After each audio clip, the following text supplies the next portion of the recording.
Henry, James, and Gordon were miserable. They had been shut up for several days for being naughty and longed to be let out again.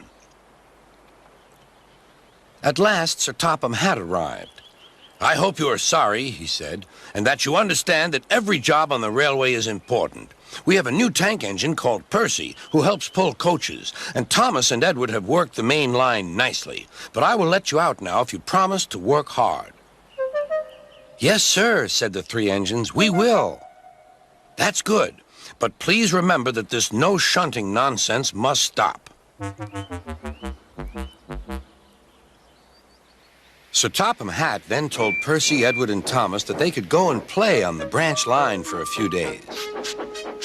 And they ran off happily to find Annie and Clarabelle at the junction. The two coaches were very pleased to see Thomas again.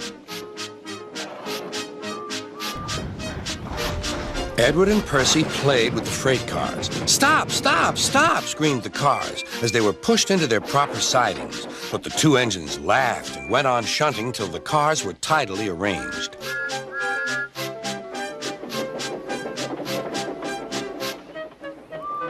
Next, Edward took some empty cars to the quarry. Percy was left alone.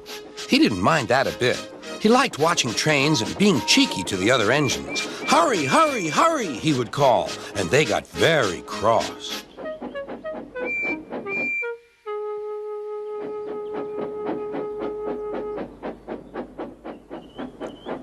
After a great deal of shunting, Percy was waiting for the signalman to set the switch so he could get back to the yard.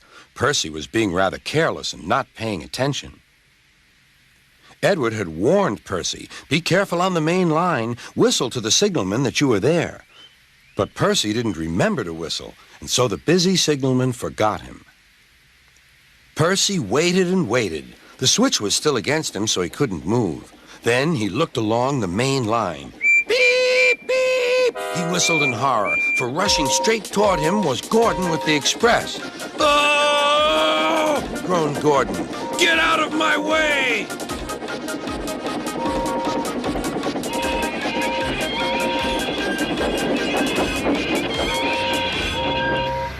Percy opened his eyes. Gordon had stopped with Percy's buffers just a few inches from his own. But Percy had begun to move. "I won't stay here. I'll run away," he puffed. He went straight through Edward's station and was so frightened that he ran right up Gordon's hill without stopping.